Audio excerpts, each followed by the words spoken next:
Telangana voice news में आप सबका खैर मकदम है। मैं आपका होस्ट एसके ख्वाजा। आइए देखते हैं आज की अहम खबर। Greater Hyderabad municipal corporation GHMC के जरिए ऑनलाइन पैदाइश और मौत के सर्टिफिकेट्स के इजरा के 6 माह गुजरने के बावजूद बहुत सी शिकायत की दरख्वास्तें ज़ेरुत्तवार रहने के बावजूद भी ज़्यादा पेशरफ्त देखने में नहीं आई है। इन सर्टिफिकेट्स की इजराई में ताख़ीर पर कई लोगों ने ट्विटर के ज़रिए जीएचएमसी से शिकायत की है। ये अमल मज़ीद पेचीदा हो जाता है कि दरमियानी और गैर पेशावर अहलकार मुख्तलिफ़ तरीक़ों से पैसे बटोरने की कोशिश करते हैं। पैदाइश का सर्टिफिकेट जारी करने के अमल में तकरीबन 15 दिन लगते हैं, क्योंकि इसमें पहले दरख्वास्त दहिंदा को हस्पताल से डिस्चार्ज के साथ जीएचएमसी के कस्टमर सर्विस सेंटर से रुजू करना शामिल होता है। दरख्वास्त दहिंदा इसके बाद दस्तावेज़ को भरता है और इन्हें assistant medical officer of health के हवाले करता है, जो क्लियरेंस के बाद इसे डेटा एंट्री ऑफिसर के हवाले कर देता है।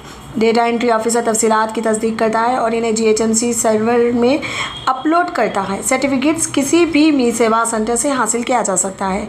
हाल ही में 17 मार्च को एसआर नगर पुलिस ने एक फर्जी बर्थ सर्टिफिकेट रैकेट का पर्दाफाश किया था, जहां 5 अफराद को गिरफ्तार किया गया था। टाइम्स ऑफ इंडिया से बात करते हुए एक शहरी कारकुन हरीश डागा ने कहा कि ये कोई नई बात नहीं है। जाली पैदाइश सर्टिफिकेट्स का रैकेट कोई नई चीज़ नहीं है।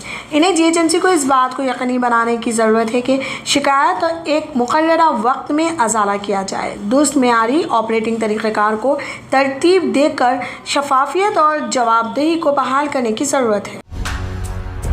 हाल ही में मुनक़िदा ज़मीन की नीलामी के दौरान एक मामूली नुमाइश के बाद हैदराबाद मेट्रोपॉलिटन अथॉरिटी HMDA एक नई हिकमत अमली अपनाते हुए मुतवस्सित तबके को राग़िब करने के लिए छोटे प्लॉटों की नीलामी का मंसूबा बना रही है। शहरी मनसूबाबंदी का इदारा अब दरमियानी दर्जे के प्लॉटों की नीलामी पर गौर कर रहा है। इसमें 150 गज़ या 300 गज़ के प्लॉट शामिल हो सकते हैं, ताकि इसे मुतवस्सित तबके से जायदाद के ख़रीदारों के लिए काबिल बर्दाश्त बनाया जा सके।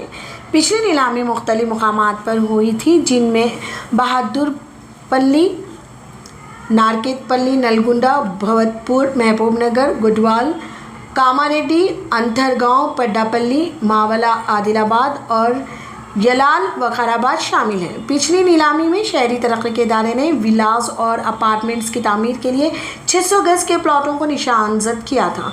शुरा इनके लिए बोली लगाने में हिचकिचा रहे थे, क्योंकि बुनियादी कीमत 25,000 रुपये रखी गई थी।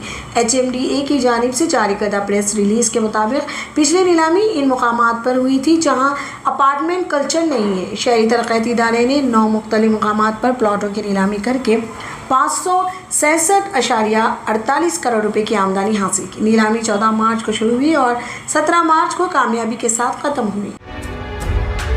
हैदराबाद के ट्रैफिक पुलिस ने जूनियर NTR की कार से स्याह फिल्मी रंग हटा दिया। हैदराबाद ट्रैफिक पुलिस ने दूसरे दिन कारों पर काली रंगत वाली फिल्म और नामुनासिब लाइसेंस प्लेट्स पर कोड़े मारने के साथ पुलिस ने इतवार को टॉलीवुड अदाकार जूनियर NTR की कार से रंगीन फिल्म हटा दी। इतलात के मुताबिक जुबली हिल्स ट्रैफिक इंस्पेक्टर मट्ठों की निगरानी में जुबली हिल्स चेक पोस्ट पर मुआयना किया जा रहा था, जहां उन्होंने कवायद की खिलाफ वर्जी करने वाली मुतादिद गाड़ियों की निशानदेही की और काली फिल्म और स्टिकर्स को हटा दिया। इस ड्राइवर के एक हिस्से के तौर पर जूनियर NTR की कार की खिड़कियों पर एक स्याह फिल्म थी, जिसे हटा दिया गया था। बज़ाहिर ड्राइवर के अलावा जूनियर NTR का बेटा और एक और शख्स गाड़ी में सवार थे।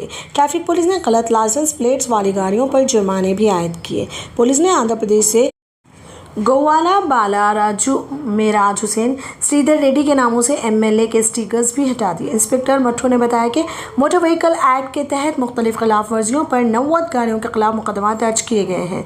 जुबली हिल्स हादसा केस के बाद जहां सड़क के दुकानदारों को एक SUV ने टक्कर मार दी थी, जिसके नतीजे में जुमे को एक शीरखवार बच्चे की मौत हो गई थी। हैदराबाद ट्रैफिक पुलिस ने हफ्ते से कारों पर टेंडर फिल्मी खिड़कियों और बेकायदा लाइसेंस प्लेट नंबरों पर खुसूसी मुहिम शुरू की।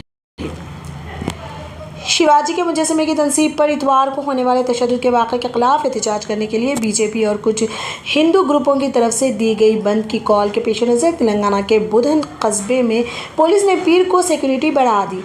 ज़िला निज़ामाबाद के कस्बे में इजाफी फोर्सेस को तैनात किया गया था, जबकि किसी भी नाखुशगवार वाक़े को रोकने के लिए गश्त को तेज़ कर दिया गया है। CRPC की दफ़ा 144 के तहत امتناعی احکامات نافذ رہے۔ نظام آباد پولیس کمشنر KR ناگراجو نے کہا کہ صورتحال قابو میں ہے اور پولیس امن و امان کو خراب کرنے کی کسی بھی کوشش سے مضبوطی سے نمٹے گی۔ پولیس نے پیکٹ تعینات کر دیے ہیں اور امبیڈکر چوراہے پر رکاوٹیں کھڑی کر دی ہیں جہاں شیواجی کے مجسمے کی تنصیب سے کشیدگی پھیل گئی اور اتوار کو 2 گروپوں کے درمیان تصادم ہوا۔ پولیس نے تصادم کرنے والے گروپوں کو منتشر کرنے کے لیے لاٹھی چارج کیا اور آنسو گیس کا استعمال کیا۔ پولیس افسران نے واضح کیا کہ کسی بھی احتجاج کی اجازت نہیں ہے اور اگر کوئی دکانداروں کو زبردستی شٹر گرانے پر مجبور پایا گیا تو اس کے خلاف سخت کارروائی کی جائے گی۔ روڈ ٹرانسپورٹ کارپوریشن RTC کی بسیں قصبے میں معمول کے مطابق چل رہی تھیں۔ بی جے پی، ہندووانی اور شیو سینا نے اتوار کے واقعے کے خلاف بدھن بند کی کال دی ہے۔ نظام آباد سے بی جے پی کے رکن پارلیمنٹ D اروند نے ریاستی حکومت کو مورتی کو ہٹانے کی کسی بھی کوشش کے خلاف خبردار کیا ہے۔ بی جے پی کے ریاستی صدر مندی سنجے کمار نے بھی صورتحال سے نمٹنے پر حکومت اور پولیس کو تنقید کا نشانہ بنایا ہے۔ انہوں نے الزام لگایا کہ حکمران تلنگانہ راشٹر سمیتی TRS اور اس کی دوست پارٹی آل انڈیا مجلس اتحاد المسلمین AIMIM نے مجسمے کی تنصیب کو روکنے کی سازش کی تھی۔ در اثنا وزیر داخلہ محمد محمود علی نے director general of police M Mahendra ready اور نظام آباد پولیس کمشنر ناگراجو سے بات کی تاکہ صورتحال کا جائزہ لیا جا سکے۔ حیدرآباد میں جلدی ملک کی سب سے طویل ہائی وے روڈ ٹنل ہوگی۔ عارضی طور پر Jubilee Hills road number 45 junction سے Banjara Hills road number 12 junction تک تقریباً 10 کلومیٹر مجوزہ 4 لین والی سرنگ KBR پارک جنکشن سے NFCL جنکشن پنجاگٹا تک جائے گی اور اسے ٹنل بورنگ مشین کے ذریعے کھودا جائے گا۔ تلنگانہ حکومت strategic road development SRDP project کے لیے KBR پارک میں درختوں کی کٹائی سے بچنے کے لیے ایک ٹنل روڈ کی تعمیر کے خیال پر غور کر رہی ہے۔ Greater Hyderabad municipal corporation GHMC KBR park junction سے NFCL جنکشن پنجاگٹا تک مجوزہ 4 لین والی ٹنل سڑک کی تعمیر کا کام شروع کرے گی۔ شہری ادارہ مستقبل قریب میں اس منصوبے کے لیے فیزیبلٹی اسٹڈی شروع کرے گا۔ حکومت نے پہلے SRDP پروجیکٹ کے تحت کثیر سطحی فلائی اوور بنا کر KBR پارک کے ارد گرد 6 جنکشن تجویز کیے تھے لیکن اس کے لیے 1500 سے زیادہ درختوں کی کٹائی کی ضرورت تھی۔ مرکزی حکومت نے کہا کہ GHMC کو پارک کی پہلی باؤنڈری وال کے اندر موجود درختوں کو نہیں چھونا چاہیے جو ESZ کے تحت آتے ہیں۔ دوسری باؤنڈری وال کے باہر کے درخت ESZ کے تحت نہیں آئے۔ اس پس منظر میں وزیر بلدیات کے T راما راؤ نے عہدیداروں کو ہدایت دی کہ وہ کسی بھی درخت کی کٹائی سے بچنے کے لیے زیر زمین سرنگ کے امکانات کا جائزہ لیں۔ حیدرآباد پولیس نے اتوار کو غیر قانونی MP MLA پولیس اور پلیس سٹیکرز والی کاروں کے ساتھ ساتھ رنگدار کھڑکیوں اور فاسد نمبر پلیٹوں والی 4 پہیوں والی گاڑیوں کو نشانہ بنانے کے لیے ایک خصوصی مہم شروع کی۔ جڑواں شہروں حیدرآباد اور سکندرآباد میں متعدد اہم ٹریفک کراسنگز پر ٹریفک پولیس افسران کی ٹیموں کو گاڑیوں کا معائنہ کرتے دیکھا گیا۔ یہ مہم 3 دن بعد شروع کی گئی تھی جب MLA بیچ والی ایک SUV نے جوبلی ہلز میں سڑک پر فروخت کرنے والوں کے ایک اجتماع کو ٹکر مار دی تھی جس میں ایک 2 سالہ بچہ ہلاک اور 4 دیگر زخمی ہو گئے تھے۔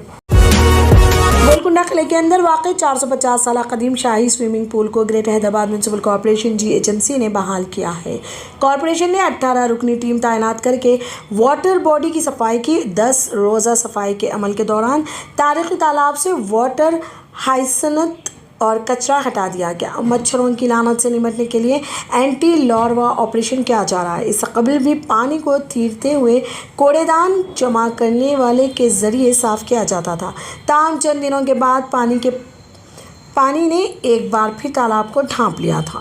کٹورا ہاؤس کی تاریخ۔ کٹورا ہاؤس کو 16ویں صدی میں قطب شاہی حکمرانوں نے تعمیر کیا تھا۔ یہ میٹھے پانی کو ذخیرہ کرنے کے لیے بنایا گیا تھا، تاہم کئی دہائیوں کے دوران آبی ذخائر جھیل کو ڈھانپنے والے آبی ہائسنتھ کے انفیکشن کی وجہ سے آنکھوں کی سوزش میں تبدیل ہو گئے تھے۔ MP اتم کمار ریڈی نے سدی پیٹ ضلع کے گجویل حلقے میں سرودیا سنکلپ پت یاترا میں पंचायती राज संगठन की चेयरपर्सन मीनाक्षी नटराजन के साथ शिरकत की। उत्तम ने कहा कि SCS और STS के ज़मीनी मसाइल, NREG के मसाइल और SHGS के मसाइल को पदयात्रा के रास्ते में उठाया जाएगा। उन्होंने कहा कि चीफ मिनिस्टर के चंद्रशेखर राव ने ज़मीन के तमाम मसाइल में SC, ST और तेलंगाना के तमाम कमज़ोर तबक़ात को धोखा दिया है। कैप्टन उत्तम ने इल्ज़ाम लगाया कि NREG के कामों में भी पूरी तरह से सियासत की गई है और सिर्फ TRS के MLA सरपंचों को ही NREG का काम अलॉट किए जा रहे हैं। उन्होंने कहा कि ये शर्मनाक है। TRS हुकूमत ने ख़वातीन के SHGS के 60 लाख अरकान को VLR वादी लेनी रनालू के वाजिबात अदा नहीं किए हैं। कैप्टन उत्तम ने कहा कि कांग्रेस अगले असेंबली इंतखाबात जीत कर तेलंगाना में हुकूमत बनाएगी। फिलहाल के लिए खबरनामा इतना ही। देखने के लिए आपका बहुत बहुत शुक्रिया। अगर आप नए हैं इस चैनल पर तो सब्सक्राइब ज़रूर कर लें और बेल आइकन भी दबा लें ताकि हमारी हर खबर आप तक पहले पहुंचे।